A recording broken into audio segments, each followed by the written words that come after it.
Terima kasih karena memilih channel ini.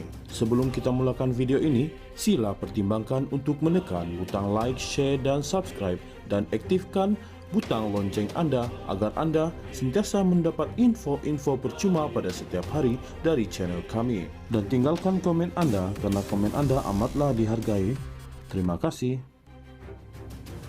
Perdana Menteri Anwar Ibrahim mengulangi penafiannya berhubung dakwaan campur tangan dalam keputusan hakim di tengah-tengah desakan yang semakin meningkat untuk pembaharuan dan kebimbangan terhadap gangguan dalam badan kehakiman.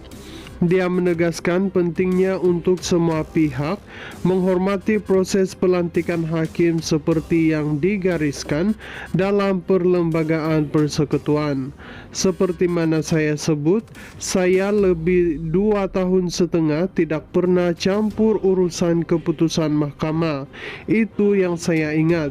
Penting soal proses pelantikan seperti mana diperuntukkan dalam perlembagaan dan juga bidang kuasa masing-masing, katanya di Petik Berita hari ini.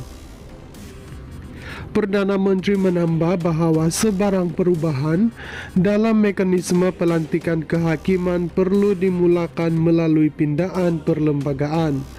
Kalau ada pihak rasa nak pindah, cadangkan pindaan perlembagaan. Tapi bidang ini kita ikut proses yang diamalkan selama ini, katanya.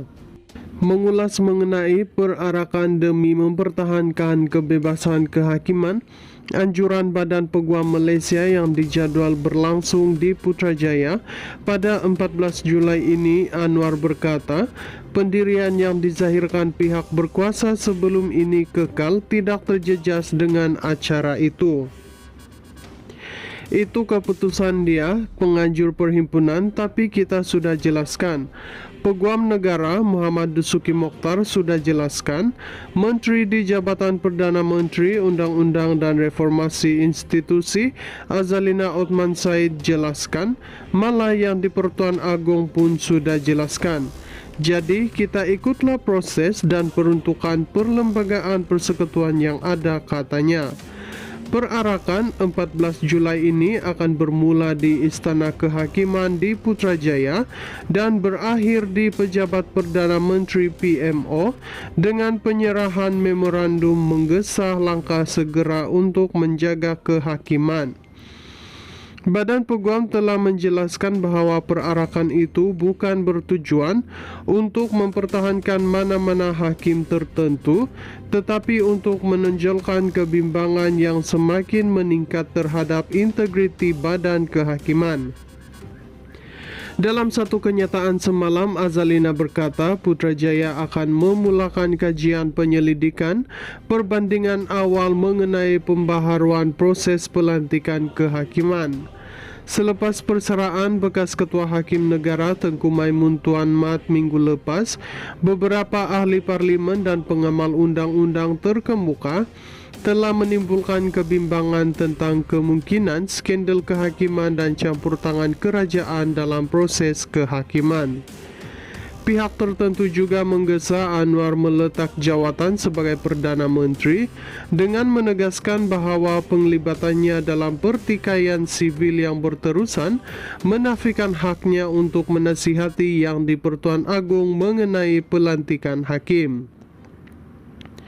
Terbaru, Sekretariat Pertahanan Sistem Kehakiman Negara yang diketuai bekas Perdana Menteri Dr. Mahathir Mohamad menggesa Anwar berundur segera memberi amaran bahawa ia mungkin mengambil tindakan undang-undang untuk menangani perkara itu. Perdana Menteri Anwar Ibrahim mengulangi penafiannya berhubung dakwaan campur tangan dalam keputusan hakim di tengah-tengah desakan yang semakin meningkat untuk pembaharuan dan kebimbangan terhadap gangguan dalam badan kehakiman.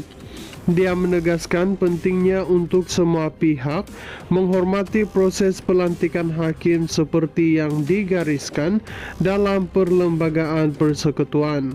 Seperti mana saya sebut, saya lebih 2 tahun setengah tidak pernah campur urusan keputusan mahkamah. Itu yang saya ingat. Penting soal proses pelantikan seperti mana diperuntukkan dalam perlembagaan dan juga bidang kuasa masing-masing, katanya di Petik Berita hari ini. Perdana Menteri menambah bahawa sebarang perubahan dalam mekanisme pelantikan kehakiman perlu dimulakan melalui pindaan perlembagaan. Kalau ada pihak rasa nak pindah, cadangkan pindaan perlembagaan. Tapi bidang ini kita ikut proses yang diamalkan selama ini, katanya. Mengulas mengenai perarakan demi mempertahankan kebebasan kehakiman, anjuran Badan Peguam Malaysia yang dijadual berlangsung di Putrajaya pada 14 Julai ini, Anwar berkata, pendirian yang dizahirkan pihak berkuasa sebelum ini kekal tidak terjejas dengan acara itu.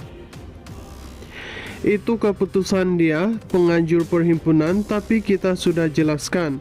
Peguam Negara Muhammad Dusuki Mokhtar sudah jelaskan, Menteri di Jabatan Perdana Menteri Undang-Undang dan Reformasi Institusi Azalina Othman Said jelaskan, malah yang di Pertuan Agong pun sudah jelaskan. Jadi kita ikutlah proses dan peruntukan perlembagaan persekutuan yang ada, katanya. Perarakan 14 Julai ini akan bermula di Istana Kehakiman di Putrajaya dan berakhir di Pejabat Perdana Menteri PMO dengan penyerahan memorandum menggesa langkah segera untuk menjaga kehakiman. Badan Peguam telah menjelaskan bahawa perarakan itu bukan bertujuan untuk mempertahankan mana-mana hakim tertentu, tetapi untuk menonjolkan kebimbangan yang semakin meningkat terhadap integriti badan kehakiman. Dalam satu kenyataan semalam, Azalina berkata Putrajaya akan memulakan kajian penyelidikan perbandingan awal mengenai pembaharuan proses pelantikan kehakiman. Selepas persaraan bekas Ketua Hakim Negara Tengku Maimun Tuan Mat minggu lepas, beberapa ahli parlimen dan pengamal undang-undang terkemuka telah menimbulkan kebimbangan tentang kemungkinan skandal kehakiman dan campur tangan kerajaan dalam proses kehakiman. Pihak tertentu juga menggesa Anwar meletak jawatan sebagai Perdana Menteri dengan menegaskan bahawa penglibatannya dalam pertikaian sivil yang berterusan menafikan haknya untuk menasihati Yang di Pertuan Agong mengenai pelantikan hakim.